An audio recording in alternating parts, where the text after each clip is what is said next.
So get this. Chicago's boiling over and our girl's stuck in the Vieira mansion, sweating in her wedding dress. She's only 22 and this is supposed to be her big day. Instead, she's shaking while overhearing some major drama coming from a nearby study. This looks like a Mafia marriage story on the surface, but it's really about what power does to people when they're terrified of being hurt. He thinks marrying her will strengthen his empire, keep everything controlled, keep every weakness buried. But love doesn't disappear just because a man decides he can't afford it. It twists, it hardens, it turns into possession, fear, and damage. And in a world built on blood and loyalty, the most dangerous mistake a man like him can make is falling for the one person who can see the crack in his armor. She wasn't even trying to eavesdrop. She was just lost in the massive house that's about to be her cage. But then she hears Elio, her future husband, and freezes. I do not want her. I never did. Those words hit like a physical blow, slamming her back against the cold wall. That fancy hairdo now feels like a concrete block, the veil a total joke. So why do it, boss? That's Bruno, Elio's number 2, asking the million-dollar question. The answer? Because her father controls the South Side distribution. Ouch. Pure business. And even without seeing him, she can picture Elio perfectly. 37 years old with a face like it was chiseled from granite. His stone-cold gray eyes have landed on her maybe twice, and each time he looked at her like she was a line item on a spreadsheet. The Centauro crew is moving in, Elio explains. Marrying Geneva locks down our power, takes out a rival, and secures her father's ports. Just 6 months ago, her own dad, Victoria Moretti, told her that her dreams of studying art in Florence were worthless. He literally said her hopes for a normal life didn't matter one bit. The Vieira family wanted a deal, and she was the payment. She's pretty enough, pipes up Dario, Elio's cousin, who always stares at her like a wolf. Good breeding stock. Seriously, dude? She bites her lips so hard she tastes blood, fighting the urge to storm in there and go ballistic for being treated like a baby maker. But she grew up in this world. She knows the rules. Women stay quiet, smile, produce heirs, and survive. That's the gig. Pretty isn't what I need, Elio shoots back with something bitter in his voice. I need someone I can trust, who gets this life, not some sheltered girl who thinks this is a romance novel. The nerve of this guy calling her sheltered. This girl watched her own mother get destroyed by this exact life. She saw how it turns women into empty, beautiful husks. She spent her whole life plotting her escape, only to be sold to a guy who's even more terrifying than her old man. So, what's the plan for after? Bruno asks. She gets the East Wing, Elio says without a care. As long as she stays out of my business and pops out an heir within a year, she can redecorate the whole place for all I care. That's when something inside her finally cracks. It wasn't her heart. She wasn't dumb enough to hope for love. It was her pride, that tiny spark of defiance that hoped for a little respect. You're a cold bastard, Elio, Dario laughs. At least fake it on the wedding night. Elio's reply, I'll do my duty. Flat, empty, final. She doesn't stick around to hear more. She grabs her dress and bolts, her heels echoing like gunshots in the empty hall. Her vision is blurry, but she refuses to cry, not here. The powder room is empty. She locks the door and grips the sink, staring herself down. The woman in the mirror is a total stranger, makeup on point, but her usually fiery eyes are just dull. Her lips are painted a dark, bloody red. A bride, a pawn, a means to an end. Her phone buzzes on the counter. It's Lena, her ride or die, the only one who gets being born into this mess. The text reads, 10 minutes till showtime. You ready? Ready? What a joke. Ready to be shackled to a guy who sees her as a business deal? She shakily types back, need 5 more minutes. The truth? She needs a freaking lifetime. She needs to be on another continent in anything but this dress, about to marry a guy who just annihilated her last shred of hope. A sharp knock makes her jump. Geneva! It's her father, and he sounds annoyed. What is taking you so long? The ceremony kicks off in 5 minutes. After fixing her dress and makeup, she swung the door open. Victoria Moretti stood there, his tux barely containing his massive chest, his face red from too much pricey wine and a lifetime of poor decisions. "You're looking pasty," he noted, his gaze sharpening. "Are you feeling sick?" "Just nervous," she fibbed. What was the point of telling him she'd overheard her future husband's total disdain for her? Her father didn't care about her happiness, only the alliance, the influence, and the new turf this wedding guaranteed. "You have nothing to be nervous about." He offers his arm, and she takes it. No choice. "Elio Vieira is a powerful man. You're lucky to be marrying him." Lucky. The word tastes like garbage. As they walk to the chapel with 200 guests, she gets a preview of her future. Armed goons at every corner. Servers pour champagne that costs more than a mortgage payment. Women are dripping in diamonds with plastic smiles. Men are cutting dirty deals between toasts, their hands stained with stuff money can't wash off. This is her life now. The chapel doors open. Every head snaps around to watch her float down the aisle. She keeps her back straight, chin up, face blank. All those years of training to be the perfect mob wife are kicking in, even as her soul is screaming at her to run. At the altar stands Elio Vieira, 6 feet and 2 inches of pure intimidation. His black tux fits perfectly, his hair is immaculate, and his face is a total mask as she gets closer. His cold gray eyes lock with hers, and she desperately looks for any sign that she heard him wrong. There's nothing there, just ice. The ceremony is a complete blur. She hears herself faking vows, feels Elio's cold fingers put a ring on hers. She tastes champagne when he kisses her with all the passion of closing a deal.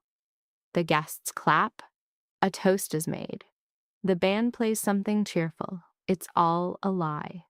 Through it all, a deep numbness spreads through her chest. The reception is in a massive ballroom that looks like a palace. She smiles until her face hurts, dances with guys she'll never remember, and accepts fake congrats from women who look at her with both pity and envy. They all get it. They see the price and the prize of bagging a guy like Elio Vieira. He barely looks at her, just works the room, doing business at his own wedding. She's a done deal, only brought out when someone important shows up. His touch on her waist is pure ownership. His smile a cold front that never thaws. "My wife," he'd say, the word sounding foreign. "Geneva. Not my love, just her name, a sterile fact." Around midnight, Lena finds her on a balcony staring at the city lights. "You look miserable," Lena says, shoving a glass of the good stuff into her hand. Not the cheap wine for the regular guests. "I am miserable," she admits, because there's no point in lying to Lena. She's known her forever. "What happened?" her friend asks, seeing past the obvious nightmare of the situation. Geneva spills everything she overheard, every brutal word. By the end, Lena is furious. "That bastard," she spits. "I should tell my dad to kill the shipping deal. See how Elio likes losing the Mediterranean routes." "Don't," Geneva begs, grabbing her arm. "It'll just make it worse for me. He'll take the lost business out on me." "So what? You'll just be his broodmare?" The question hangs there, heavy. What other option is there? Divorce isn't a thing in their world. Running means a bullet for her and her family. This is her reality now. I will endure, she thinks. But Lena cuts in. You were made for more than just surviving, Jenny. Lena's voice cracks. You deserve someone who actually likes you, not this arrangement. But that's not in the cards. Geneva downs her champagne, the burn feeling good. So she'll take what's on the table, safety and wealth. It has to be enough. But she knows it's a lie. It will never be enough. It's just all she has. The night wrapped up with Elio and me getting escorted to the main suite by a horde of rowdy relatives, all making crude jokes about popping out in air. I wore my smile like body armor, letting them think whatever they wanted. Finally, the door clicked shut. For the first time, I was alone with my new husband. Elio went straight for the bar, poured a huge glass of scotch, and downed it in one shot. He poured a second, then faced me. The guest room's free if you want, he offered, his voice practically begging me to take it. Or you can stay. It's up to you. So this was how it would be, eh? He'd do his part, and that was it. This was the moment I officially became his property, the only way men from his world understood. I thought about walking away, taking the guest room with my last bit of dignity. But then I remembered his cold words, his view of me as nothing but a chess piece, and a wild, stubborn fire lit up inside me. I'm staying, I declared, staring him down. After all, you need that heir within the year, right? His eyes narrowed ever so slightly. It was the first real emotion I'd gotten out of him. You heard that. It was a statement, not a question. I heard everything. I turned away, reaching for the zipper on my dress. I heard you don't want me, that I'm some clueless girl who knows nothing about your world, that you're just going to do your duty and leave. The zipper jammed halfway.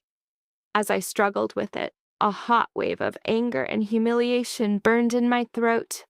Then he was there, gently moving my hands aside to free the zipper. His breath was warm on my neck, his closeness a radiating heat. You were not supposed to hear that, he said quietly. But I did.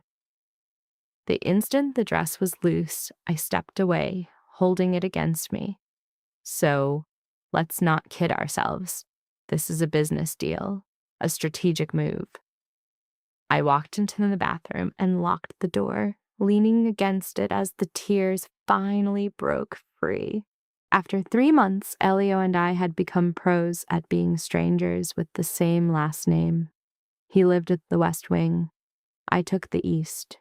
We never shared meals, were only seen in public for business, and spoke with the chilly politeness of two people who had just met. The wedding night was exactly what he promised. A task completed, nothing more. His approach was detached and efficient, and he hadn't touched me since. I told myself I didn't care. I told myself the empty space he left was a choice, not a rejection. I told myself a life of fundraisers and art galleries was enough. I was lying to myself, and I knew it. But the lie was less painful than the ache in my chest when I saw him command a room with effortless authority. It was better than admitting that over the last 90 days, I'd started noticing little things. The way a rare smile transformed his face, the precise grace of his hands, or the hint of vulnerability in his eyes when he thought no one was watching. I was falling for a man who didn't want me. A truly pathetic situation. September brought a bite to the Chicago air, and Bruno started making frequent trips to my side of the mansion. Mrs. Vieira, he'd always greet me, his voice formal even though I asked him to use my first name, Geneva. The boss needs to know if you're going to the gala. Or, the boss said you could redecorate the sunroom. Or, the boss saw you walking alone and ordered more security.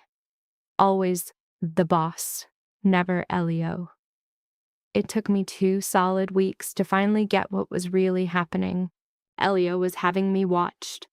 Not just through Bruno's reports, but with cameras all over the estate, guards trailing me, and staff detailing my every move. This news should have sent me into a rage. Instead, I found it darkly funny. The guy who wanted absolutely nothing to do with me was tracking my every move like I was a priceless artifact. Why does he care what I do? I finally asked Bruno one afternoon. His expression remained a perfect poker face. The boss takes his duties very seriously, ma'am.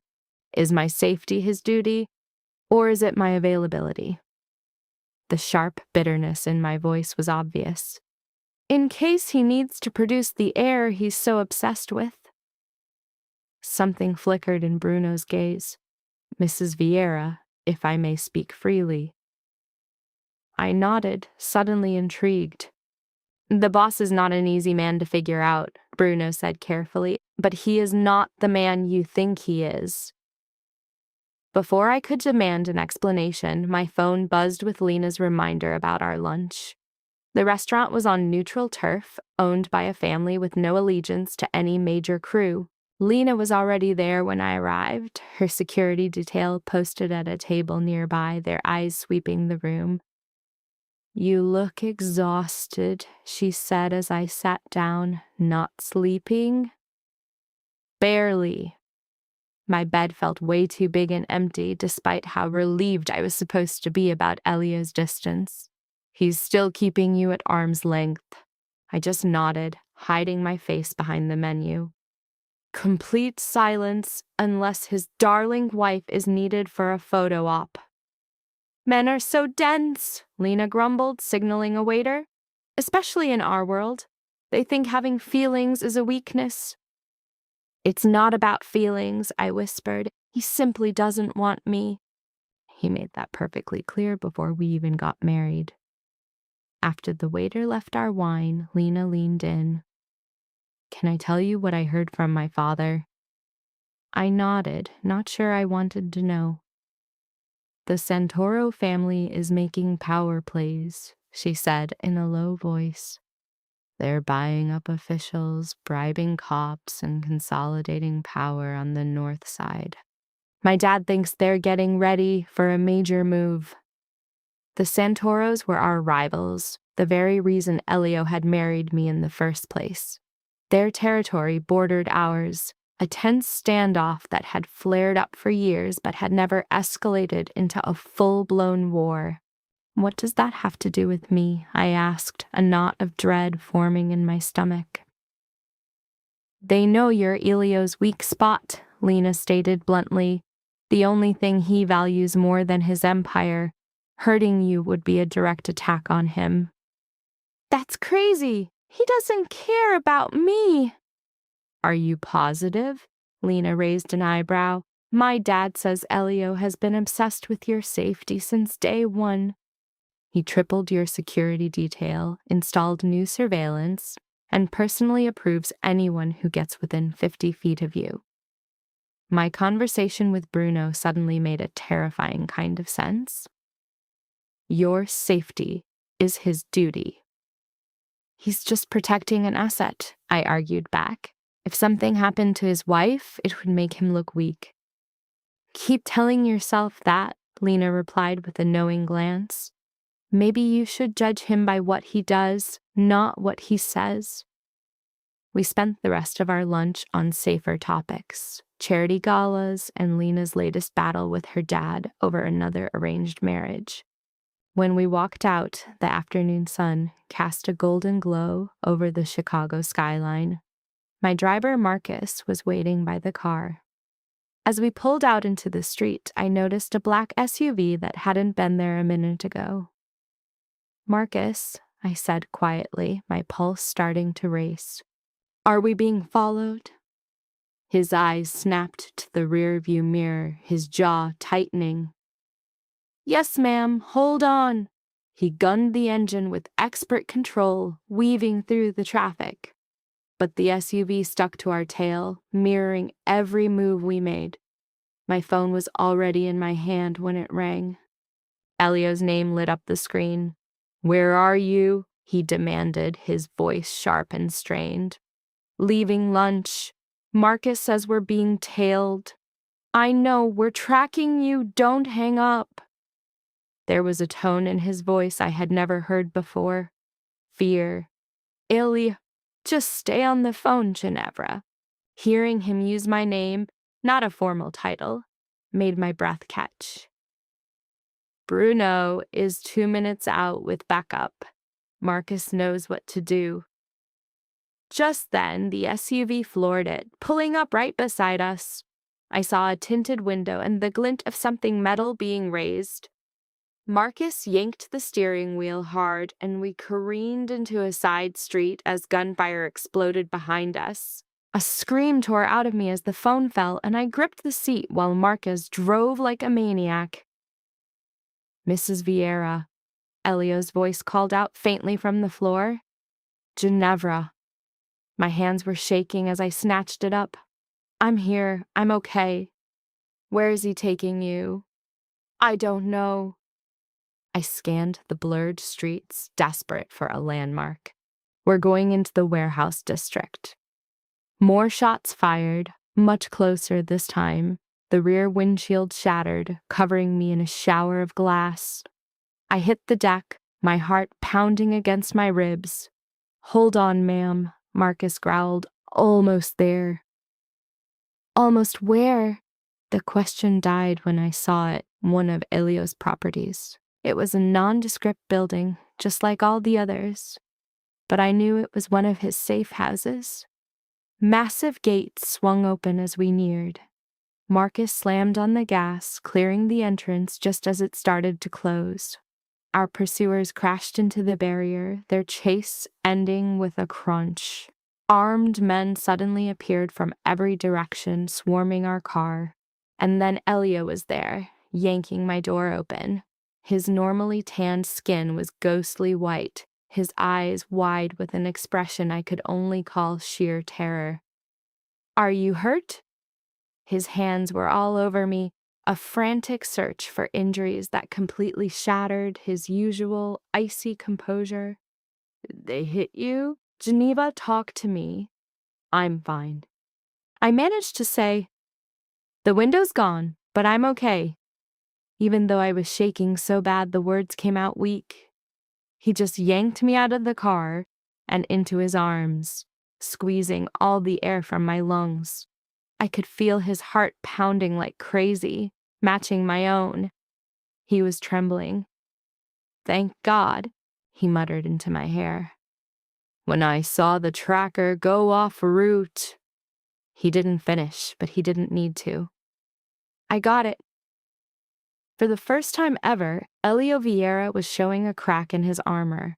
Not the cold-blooded businessman, not the mob boss, but just a guy who was scared out of his mind. Scared for me. So the safe house was exactly what you'd expect from a guy like Elio Vieira. A fortress dripping in cash and totally off the grid. Huge bulletproof windows overlooked the Chicago River, casting a gold glow on the marble floors while silent guards watched every door. This place had security that would make the government blush. It was another golden cage, just like his main estate, but this time the big boss, Elio, was locked in there with her. You're staying put until the threat is gone, he growled, pacing like a trapped animal, sleeves rolled up his ripped forearms. His hair, normally on point, was a total mess from him running his hands through it. Bruno's getting our guys ready. The Santoro family is about to pay for this. She just watched him from the sofa, shaking. This wasn't the dude she married. This Elio was losing his legendary cool. How long, she whispered. However long it takes. He froze, his gray eyes locking onto hers. Days, weeks until I know you're 100% safe. So I'm your prisoner again. His jaw went rigid. You're protected. Big difference. A dangerous look flashed in his eyes as he hit the bar, pouring himself a scotch, then another one for her. He brought the glass over, forcing it into her hand.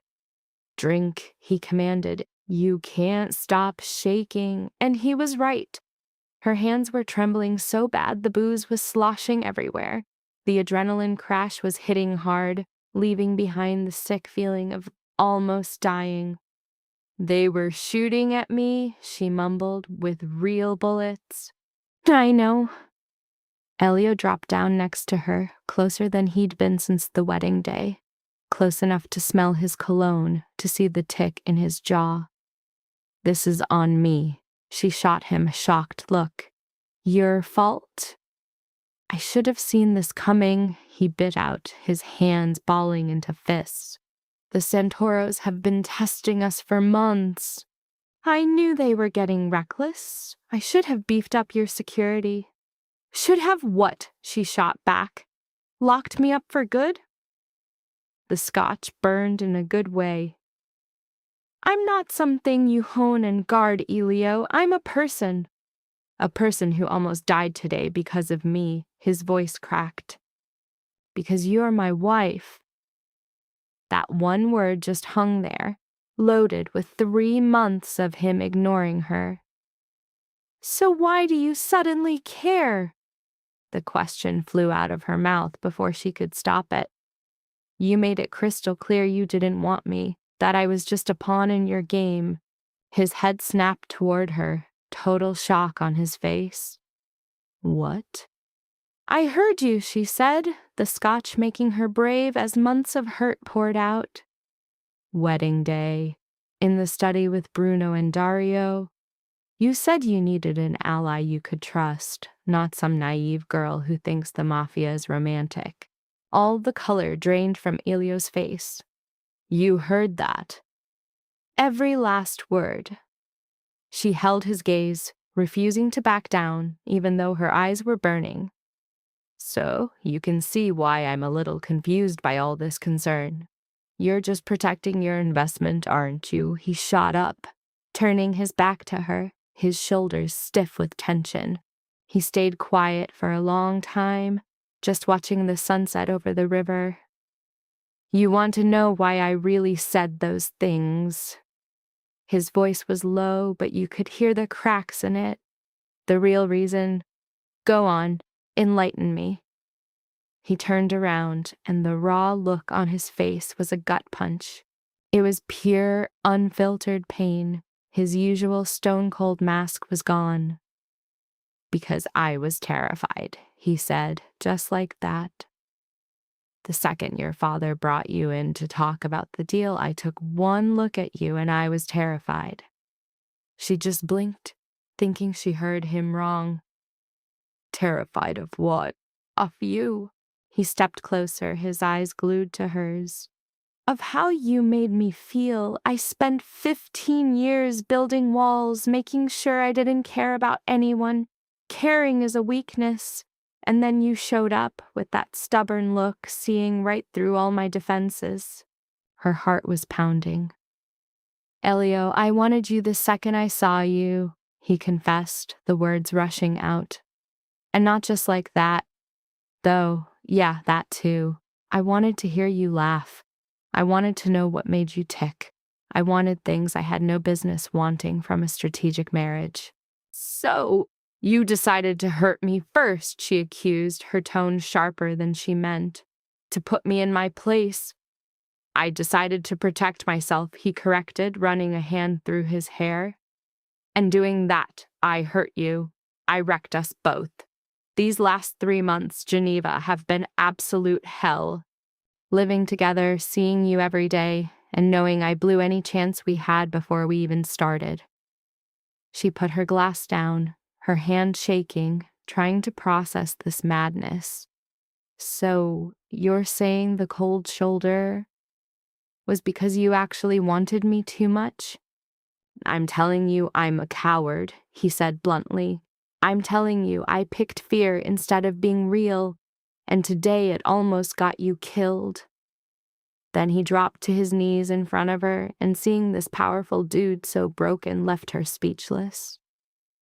When I got the alert you were being followed, he said, his voice thick.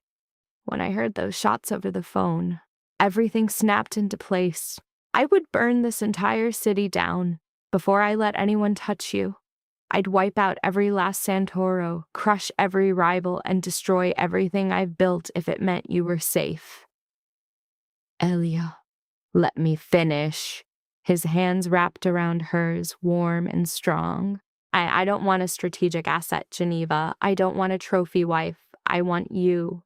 The woman who glares at me over my own dinner table. The one who turned a wing of my house into an art gallery out of spite. The woman with more guts in her little finger than most of my soldiers have in their whole bodies. Tears were rolling down her face, but she didn't bother wiping them. You've got a weird way of showing it. I know. His thumb gently rubbed her wrist. And I have zero right to ask this, not after everything. But Geneva, please give me a chance. Let me show you I'm not just the cold bastard you married. So he begged for a shot to prove this whole thing could be real. She thought back on 3 months of pure loneliness, of being treated like a ghost by her own husband. But then Bruno's warning came back. He's not who you think. She remembered the insane new security and the absolute terror in his voice after the attack. Actions, not words. Lena's advice hit her. Watch what he does, not what he says. She finally spoke and saw hope flash in his eyes. I need guarantees. Your world is no longer off limits to me. If I'm a target because I'm your wife, I need to know every threat we're facing. He agreed instantly. I have to be your partner, she said, not your property. This meant she gets a say in the big calls. Then her final condition. The uncut truth. Always. No more hiding things to protect her. He gave a slow nod. He was in, but on one condition. What was it? That she'd give him the same brutal honesty. His grip on her hands got tighter. He told her to list his failures, to tell him what she needed. He asked her, his voice strained, if she could ever forgive him for how they started. She looked him over, searching for any sign of a trick, some angle.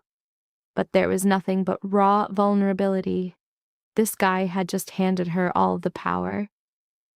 I remember something else from that day, she said quietly, something you might have forgotten. His brow furrowed. What?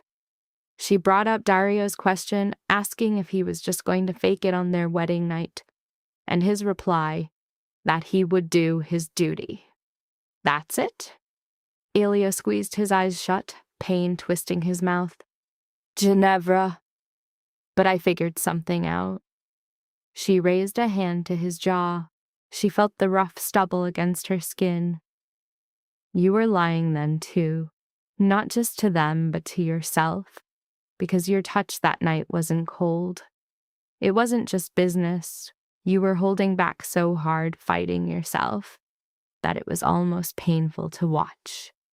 His eyes shot open, and she saw he finally got it, too. I was scared of losing control, he admitted, his voice wrecked. That I'd show you how badly I wanted you, and you'd use it against me, as leverage, a weapon. I'm not interested in weapons, Elio. She leaned in, their foreheads touching.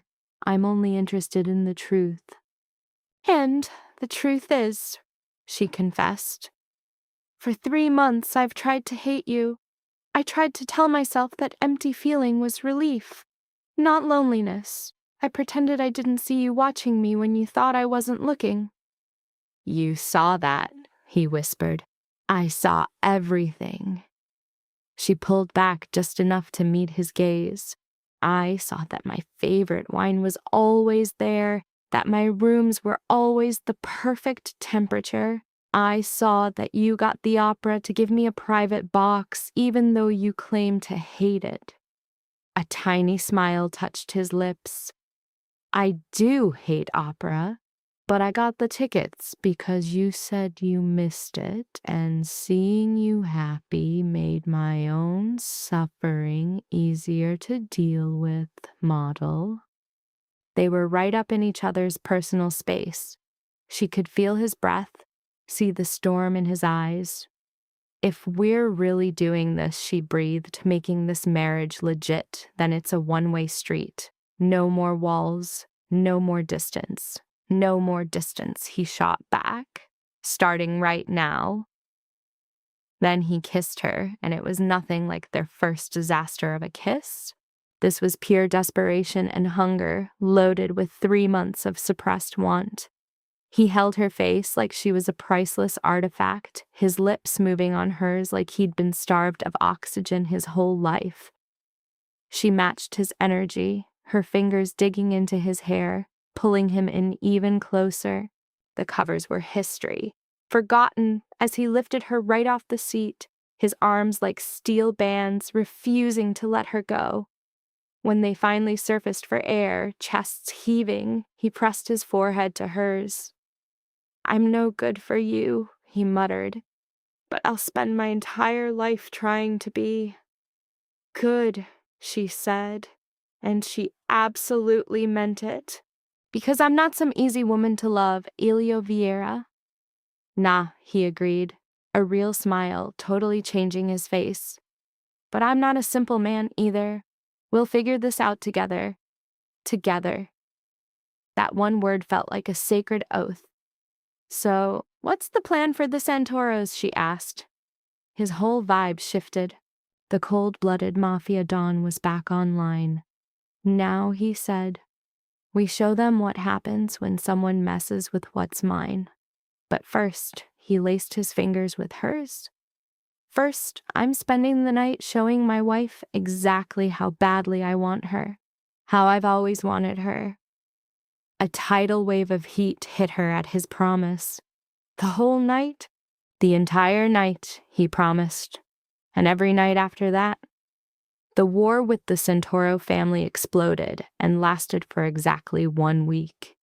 7 days of absolute carnage painted Chicago's streets crimson, a flurry of attacks and counterattacks where loyalties died and new ones were born in blood. She watched it all on the news from a safe house, totally hooked.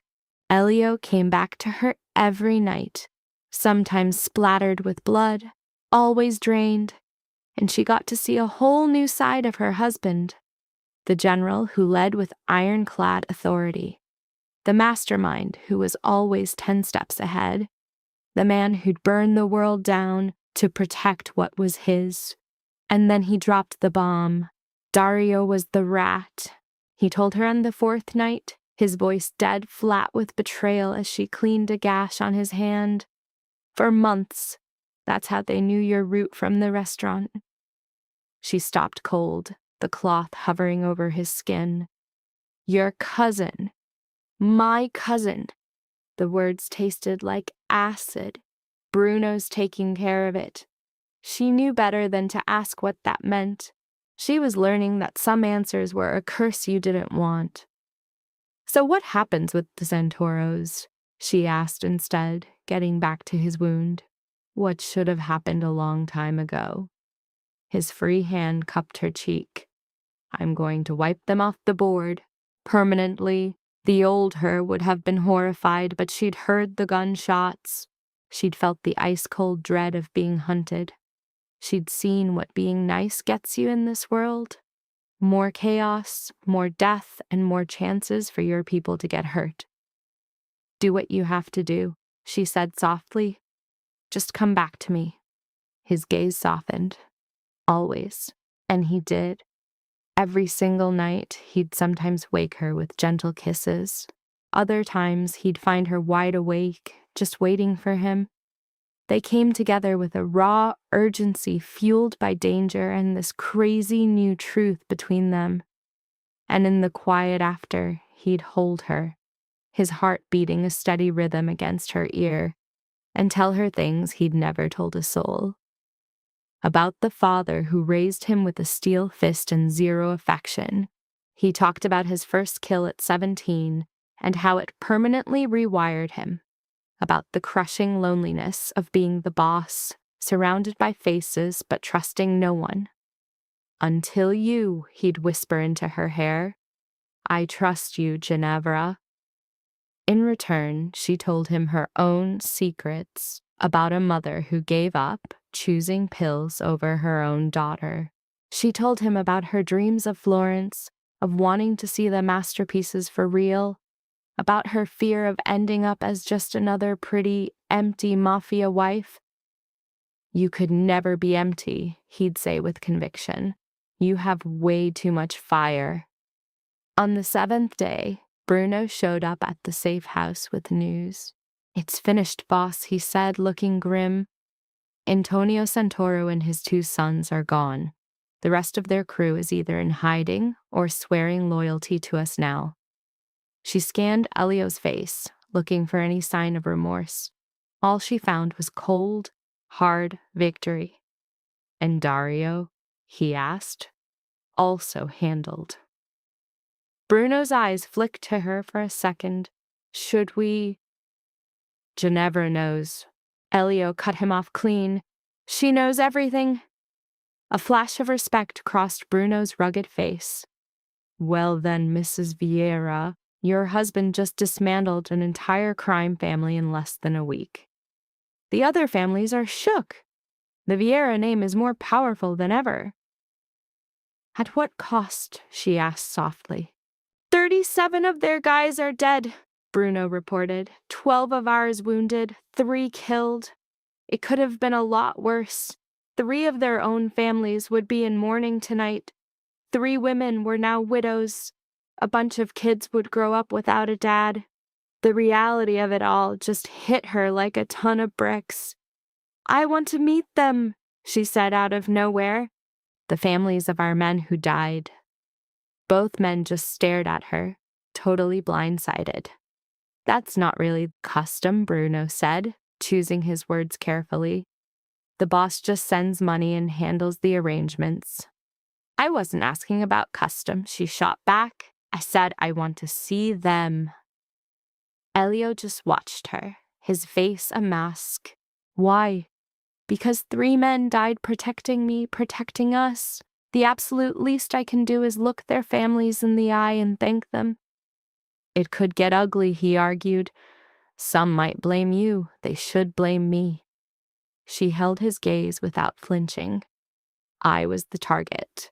They died because the Santoros wanted to hurt you through me. I owe them more than cash. A flash of pure pride lit up Elio's eyes. Then we'll go together. The visits were absolutely brutal. Seeing the raw pain, the kids too little to understand their dad wasn't coming back. The widows trying to hold it together while their world fell apart. Every time she held their hands, offered them a shoulder and swore their sacrifice would be honored, Elio was right there with her through all of it. A solid presence, and she saw the change in how his men looked at them. At her. It wasn't just respect for the boss's wife anymore. It was real loyalty to the woman who honored their dead. You were right, Elio said after their last visit. About seeing them. I know. She sagged against him, completely wiped out. But that doesn't make it any less horrible. Nothing worth having is ever easy. His arms circled around her, pulling her in tight. Come home with me, Genevra. It's over. We're safe now. Home. For 3 months, the estate had felt like a gilded cage. But with Elio there, maybe it could be more. On one condition, she said. Anything. No more separate wings. We get 1 room, 1 life, no more barriers. He leaned back to look at her, his expression a mix of hope and fire. You want the master suite? I want to build something brand new, she clarified. Not your turf or my turf, ours. And right then he got it. The south wing, a section of the house that had been locked up for years, but had the most insane views and absolute privacy. Then that's where we'll build our life. She stood on her toes to meet his kiss. That night, the south wing of the Vieira estate became their entire world. The main house was all cold, modern marble, But this place was a preserved piece of the past. Insane crown molding, original hardwood floors, and a monster of a fireplace in what would be their bedroom. My grandmother's wing, Elio explained as they walked through the dusty rooms. She passed when I was 12. My father locked it up after that. Said the memories were too painful. She totally understood why. This place had a warmth the rest of the mansion lacked. He could feel that a woman had poured her heart into this place, turning it into a real home, not just some display piece. "Tell me about her," she asked, running her fingers over the fancy carved mantel. "She was the only soft spot in my father's life," Elio said quietly, the only person who could make him smile. "After she died, he just got colder and started turning me into the heir he thought the family needed. What would she think of me? The question that was always in the back of her mind just slipped out. Elio's hand closed over hers, warm and strong. "She would have loved you. She always said I needed someone strong enough to tell me no, but soft enough to remind me I'm human. I'm not sure I have much softness left. You're soft where it counts." His other hand came to rest on her chest, right over her heart. "In here." For the next 2 weeks, they poured new life into the South Wing. Contractors worked around the clock, mixing modern tech with the old-school charm. She picked out the furniture. Elio handled security. They fought over paint colors, agreed on drapes, and got busy on dusty tarps during the workers' lunch breaks. It was so normal, so domestic, and completely alien to anything they'd ever known, and she treasured every single second of it. "The bed gets here tomorrow," Elio mentioned one night as they sat in their future bedroom, sharing a bottle of wine like a couple of kids. "About damn time." She leaned on him, buzzed and totally content. "I am so done with the guest room. I could always take you to my old room," he suggested, his hand sliding right under my shirt. "Too far away," I whispered, climbing onto his lap and feeling him get hard instantly. "Besides, I like it here. It already feels like ours." "Everything I have is ours now," he breathed against my neck. "The whole estate, the companies, the entire empire." I pulled back to look him in the eye. "I don't want your empire, Elio." "I know," he said, "and that's exactly why I'm giving it to you." His hand settled on my waist. "When we have kids, this is all for them. But if I get taken out before then, it's all yours. Nothing is going to happen to you. You can't know that." His face got serious. "This is a dangerous life. Someone will always be gunning for what's ours. I need to know that if I fall, you'll be safe, so powerful no one would ever dare touch you." Just thinking about losing him was a sharp pain right in my chest. "Don't talk like that. I'm being a realist." He gently tucked my hair behind my ear. "My lawyer's drafting new papers. Everything in my name becomes joint ownership. You'll get full access to all accounts, properties, every business." Then he finished, "Elio, this is non-negotiable. You're my wife, Geneva, my partner. It's time your power matched your position." I was floored. In the Mafia, wives were just pretty possessions, protected but with zero real power. Elio giving me actual authority and access to his world was completely unheard of. "Thank you," I finally squeaked out. "Don't thank me for what should have been yours all along." He sealed it with a tender kiss. We made love right there, on the floor of our half-finished bedroom, among paint cans and dust, and it was perfect. Later, lying in his arms with the moonlight pouring in, I felt something I never expected in this marriage. Happiness. A happiness so real, it was actually terrifying. "I'm falling in love with you." I admitted, into the darkness, the words just slipping out. Elio went completely still. Then his arms clamped around me like steel, and he pressed his lips into my hair. I fell in love with you the day I first saw you, he confessed. I've just been too much of a coward to say it. My heart felt like it was going to explode. Say it now. I love you, Ginevra Vieira. His voice was raw with emotion. I love your strength, your fire, and that you refuse to be what anyone expects. I love that you make me want to be better, even though I'll probably always be a bastard. I shifted to face him. I love you too, even though you are 100% a bastard. He laughed, a sound of pure, unfiltered joy. We're quite a pair. The best pair, I corrected, kissing him again. We were so clueless. The beef with the Centauro crew was over, but our real problems were just kicking off. Because in our world, happiness never sticks around for long. 2 months later, I was back to hugging the toilet. Ginevra, Elio's voice called from the bedroom, loaded with worry. That's the 3rd morning this week. I rinsed my mouth, splashed my face, and stared at myself in the mirror. Pale, dark circles, and one huge suspicion that had been growing for days. When was my last period? 6 weeks ago, maybe 7. I'm fine, I called back, my hand shaking on the marble counter. It was just something I ate. Elio showed up in the doorway, already dressed for the day. You said that yesterday, and it's still true. He watched me with those piercing gray eyes. You're a terrible liar, Amore.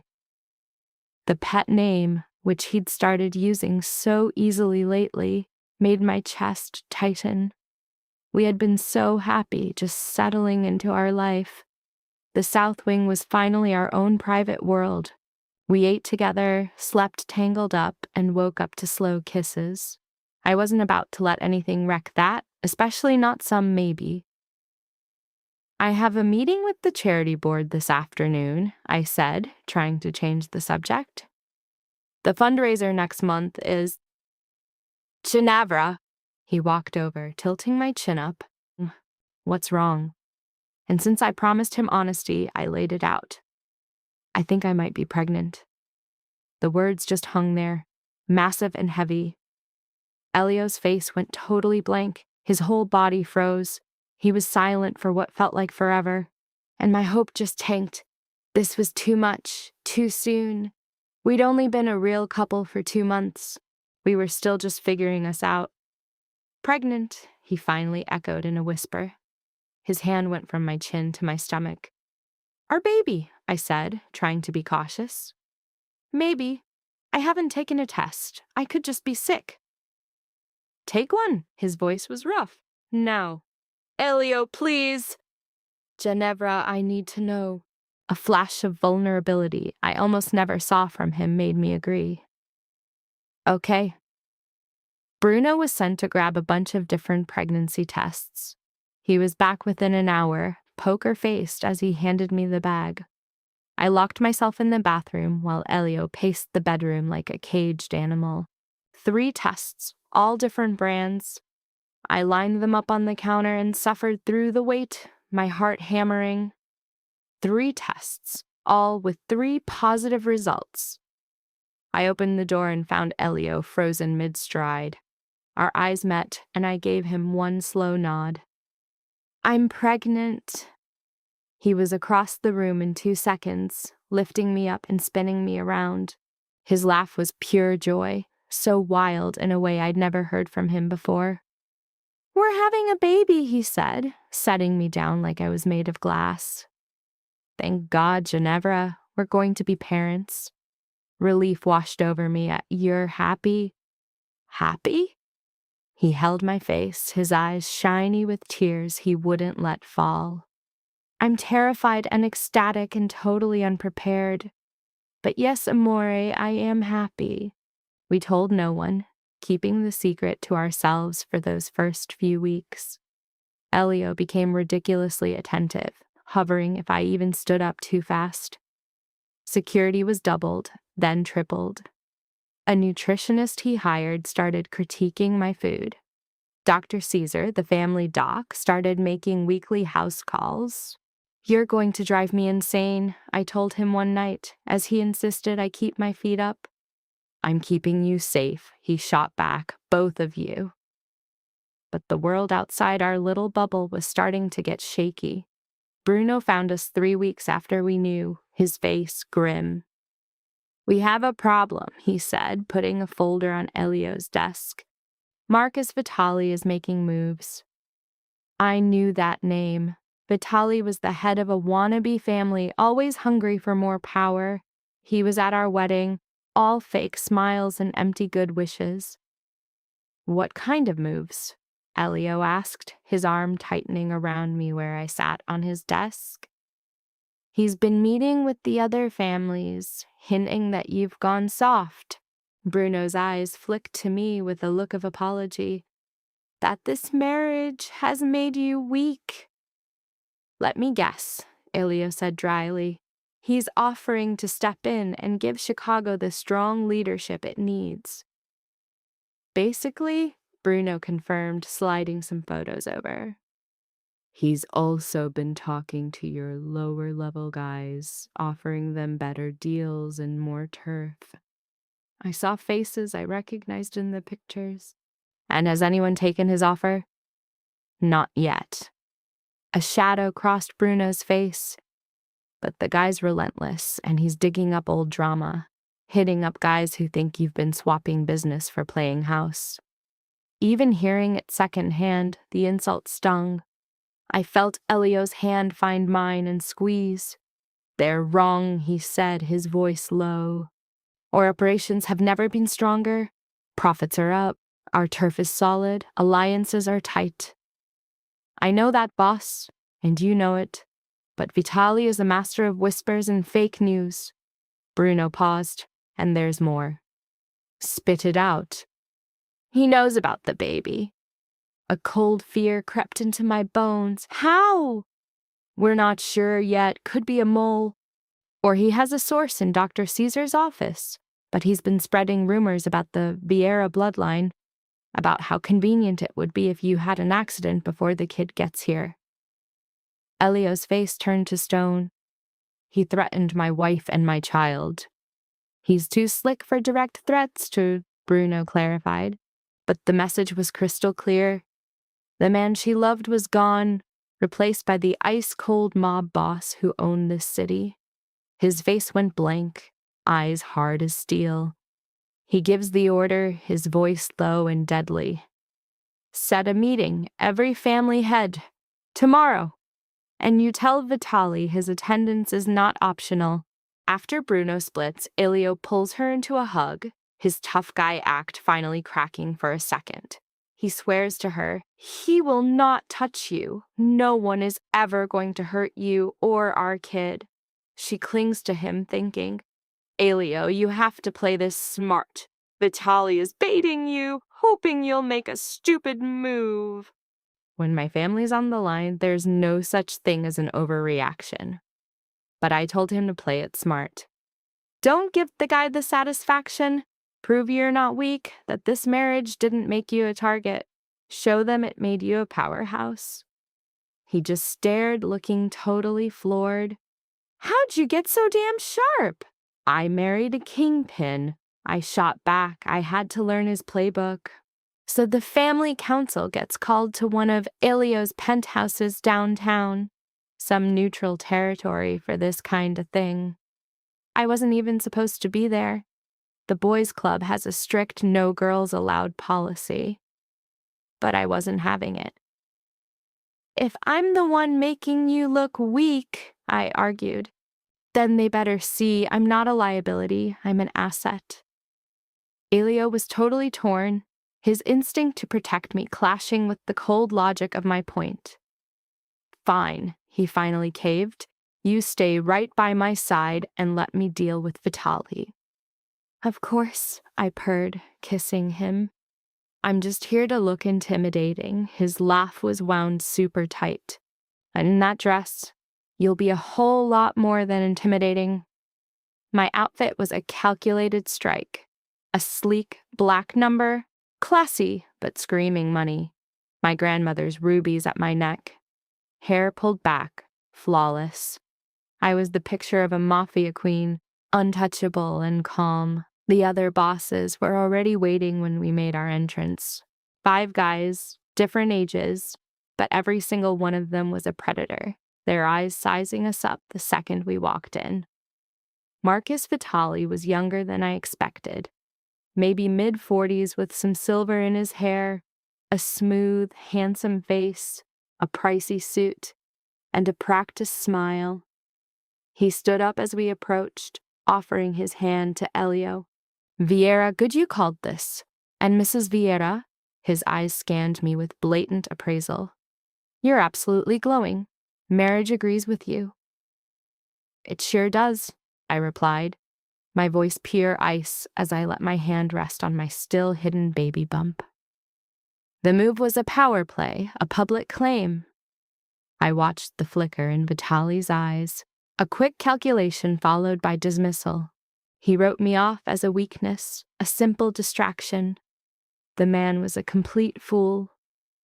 Elio led me to the head of the table, seating me at his right before speaking. "Gentlemen, thanks for coming. I've heard some chatter about the state of my affairs. I figured it was time we addressed it head on." "I've got no anxieties," declared Giovanni Russo, the oldest guy there. "Your profits speak for themselves." "Mine too," Leo Carbone chimed in. "Those new distribution routes you opened have been a gold mine." Vitali gave a thin smile. "Oh, the finances are solid. Elio's always been great with numbers. My concern is more philosophical." Elio's voice dropped to a low, menacing rumble. "Please, enlighten us." "Our world demands a certain kind of man," Vitali started, leaning back in his chair. "Ruthless, singularly focused, willing to put the business above any personal connections." His gaze slid right to me. One might worry that all this domestic comfort could dull that edge. "One might," Elio agreed. "Are you worried, Marcus?" Using his first name was a deliberate dig, a calculated show of disrespect. I saw Vitali's jaw clench up. "My concern is for our collective security," he said smoothly. "When one family gets soft, we're all at risk." "Weakness?" Elio's laugh was bone-chilling. "Let me tell you what I see in my marriage, Marcus. I see a woman who sharpened my strategy, honed my focus, and made me deadlier than ever. I see a partner who gets this world better than guys born into it. I see the woman who's going to give me an heir to an empire that will dwarf the one I inherited." He stood up, his presence dominating the room. "You want to talk about weakness? Let's talk about yours. You've been losing ground for a year. Your soldiers are ditching you because you rule by fear, not loyalty. You're so desperate you're taking veiled shots at my pregnant wife." Vitali's face flushed a deep red. "I never—" "You did."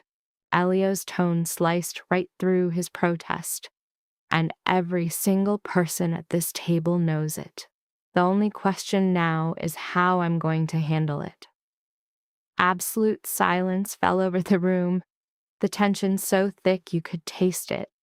Every man sat like a statue, waiting to see what would happen.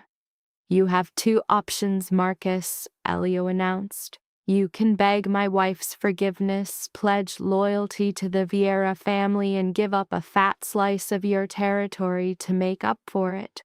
Or you can refuse, and we can settle this the old way." A challenge written in blood. Vitali's eyes shot around the table, looking for backup. He got nothing but stone-cold faces. Any allies he might have had were gone. Siding with Elio was the only safe move. "I meant no disrespect to Mrs. Vieira," he finally choked out, the words clearly costing him his pride. Or to your unborn child. But it was a statement, not an apology. Vitali's hands balled into fists on the table. I apologize if my words were misunderstood. That was a little better. Elio sat back down, his hand covering mine under the table. Bruno will be in touch tomorrow about the territory transfer. This council is done. I should have known it was too simple. I should have realized a snake like Marcus Vitali would never just swallow a public humiliation like that. 2 weeks after that showdown, I was 6 months pregnant and it was getting hard to miss. Elio's protectiveness kicked into overdrive, keeping me within arm's reach at all times.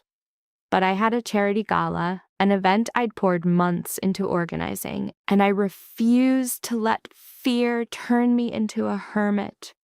I'll have 10 guards, I promised him that morning. Bruno himself is driving. It's a museum, Elio, not a war zone. Everywhere is a war zone, he shot back grimly, his fingers gently adjusting my necklace. But you're right, I can't keep you prisoner. You could try, I teased, standing on my toes to kiss him. But I'd make your life a living hell. You already do, my love. But a smile touched his lips. Call me when you arrive, when you leave, and every hour in between. The gala was stunning. The museum was transformed with flowers and glowing lights. I moved through Chicago's high society, many of whom had finally accepted me as Ilio's wife. I talked about art and charity, all while my security detail formed a silent, invisible perimeter. I was deep in conversation about a new scholarship when Bruno appeared at my elbow, his face ghostly pale. Mrs. Vieira, we have to leave, right now. The raw panic in his voice sent a chill down my spine. What's wrong? The boss, there's been an incident. My entire world tilted on its axis. What kind of incident? Not here. Bruno's hand was already on my arm, guiding me toward the exit. I'll explain in the car. The drive back to our estate was the most agonizing trip of my life.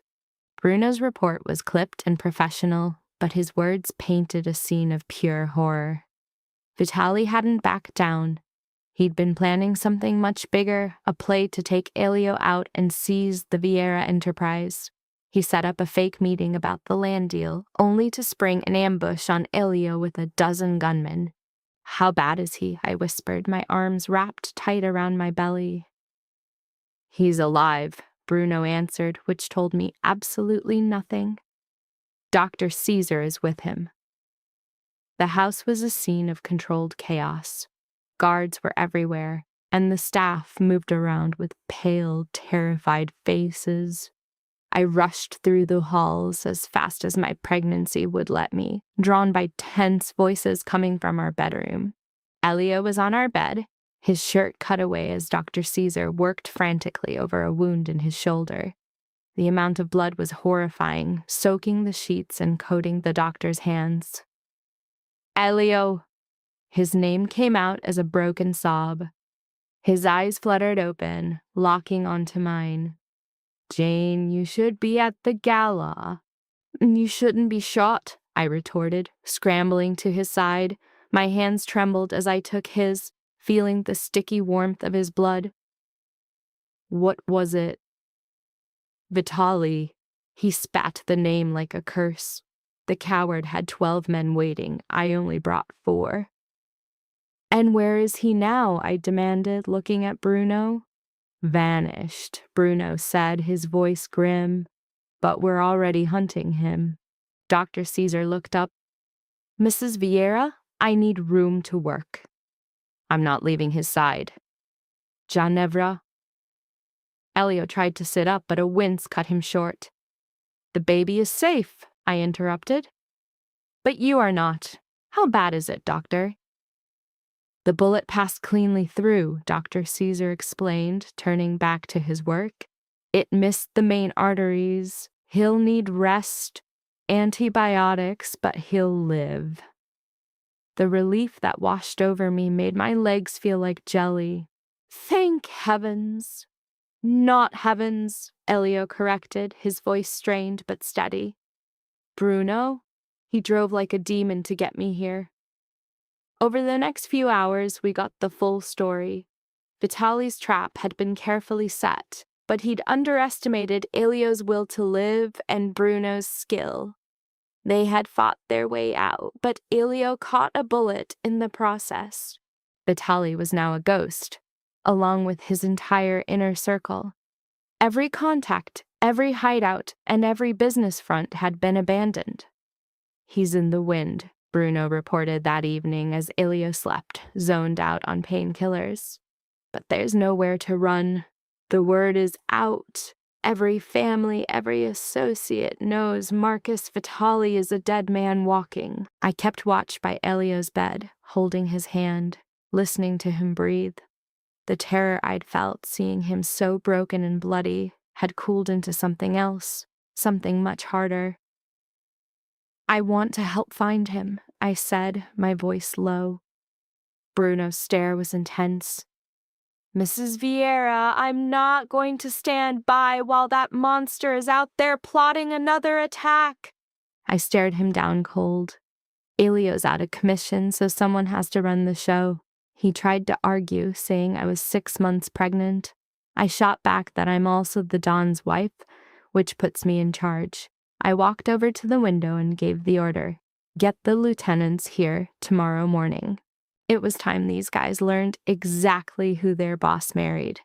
I could see the doubt in Bruno's eyes, but there was a flicker of respect too. He promised to make the call. The next day, 10 of his top guys were sitting around the table. The skepticism was thick when I walked in. This pregnant lady thinking she can give orders. Gentlemen, I started, taking Elio's seat at the head of the table.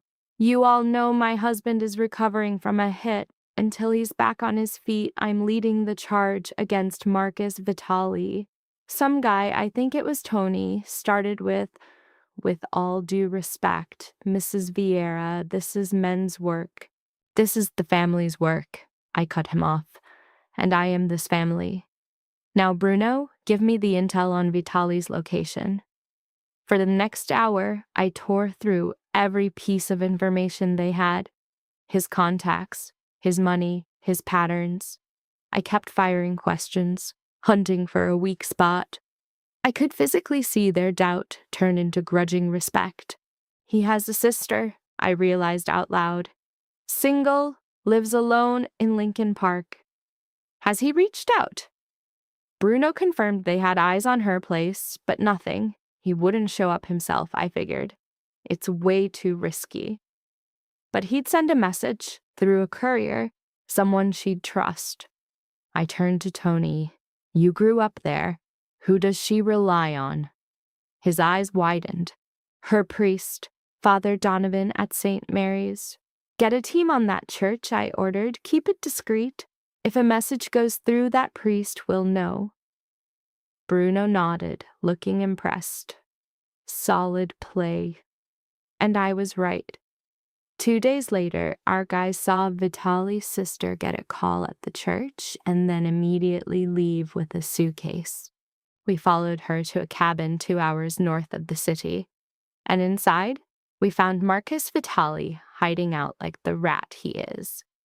Elio was still recovering when Bruno and his crew brought Vitali back, tied up and bruised. I was at the study reviewing security when they walked in. Mrs. Vieira, Bruno said, we got him. What are your orders? I knew this was a test. They wanted to see if I had the stomach for what came next. I looked at Vitali, the man who tried to kill my husband and my unborn child. I felt absolutely nothing but cold logic. Take him to the wine cellar, I said calmly. Secure him. I'll let my husband know he has a visitor. Elio was propped up in bed when I came into our room. He was looking better but still moving carefully. You've been busy, he said, pointing to the papers on the bed. Someone had to be. I sat down next to him. We have Vitaly. His eyes snapped into focus. Where? I told him everything, how I had taken control of the family. I explained how I figured out Vitaly's hiding spot and how his men finally looked at me with respect instead of dismissal. You did this, he said, completely shocked. You found him. You commanded my men. You, Geneva, were a total badass. I was terrified, I admitted, but I was also furious. He tried to take you from me and from our kid. I wasn't going to let that slide. Elio touched my face, his expression full of awe. What do you want to do with him?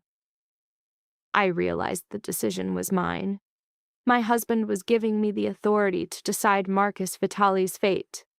I want you to handle it, I said. But I'm going to be there. I want him to see that the woman he wrote off, the vulnerability he tried to exploit, was the one who brought him down. Pride was shining in Ilio's eyes. Tomorrow night, when I'm stronger. That night, lying in the dark, Ilio's hand was on my stomach. I felt our baby kick for the first time. The kicks were strong, insistent, and we both just laughed in shock. She's a warrior, Elio whispered, just like her mother. Or he is, I shot back, like his father. Either way, our kid will know what strength is. He kissed me in the dark, and they will know love and family. The next evening, I was standing with Elio in the wine cellar as Marcus Vitaly knelt in front of us, defiant even at the end. You screwed up, Elio said quietly. You saw my wife as a weakness, but she's my greatest strength, Vitaly.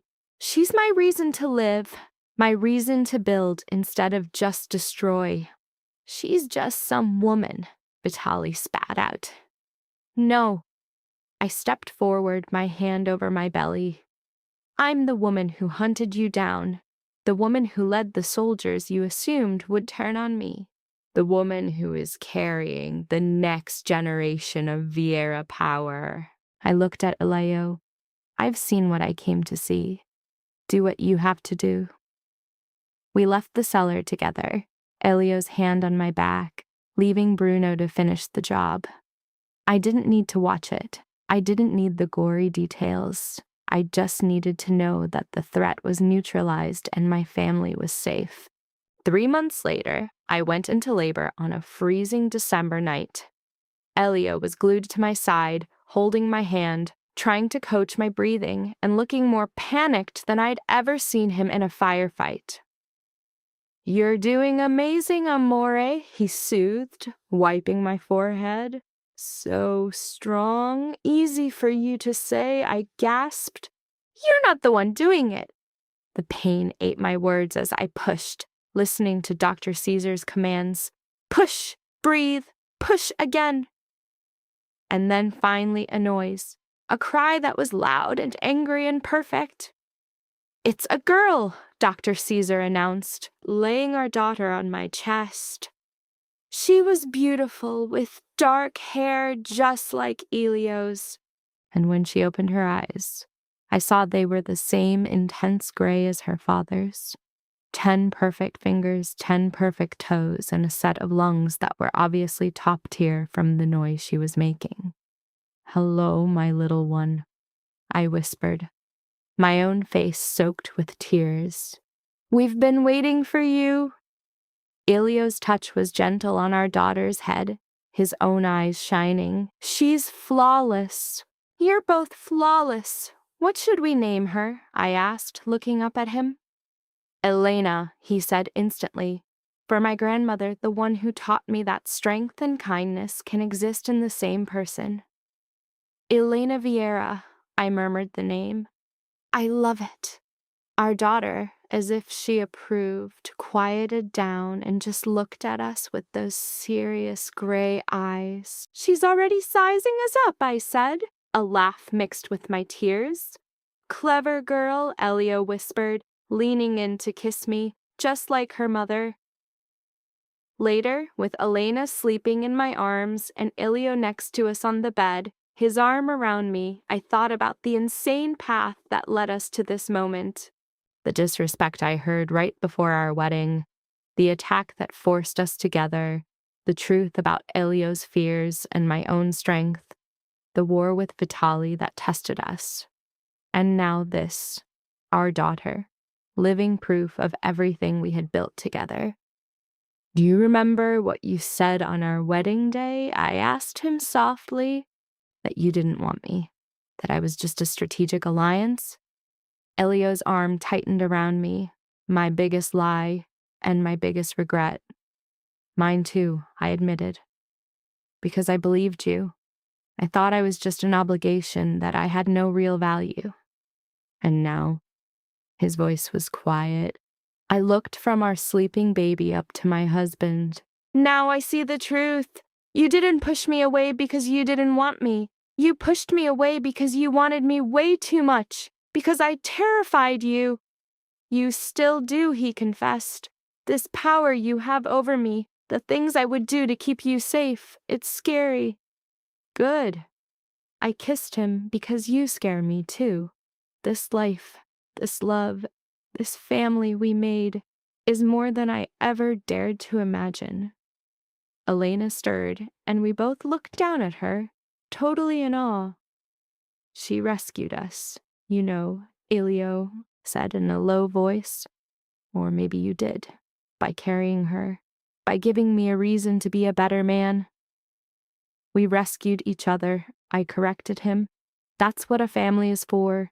And sitting there, with my daughter in my arms and my husband beside me, everything became clear. I had spent my entire life trying to plan my escape from the Mafia world. She had always thought freedom meant getting out, running from all the chaos. But it was a wild plot twist to realize that real freedom was finding your place inside the storm. Finding that one person who saw your power and didn't try to dim it, who valued your voice and never tried to silence it. He loved her not in spite of her fire, but because of it. She had once believed she was married to a monster, but what she eventually figured out was that monsters are often just men who were never given a reason to be human. And as it turned out, she had become Elio's reason, just as he had become hers.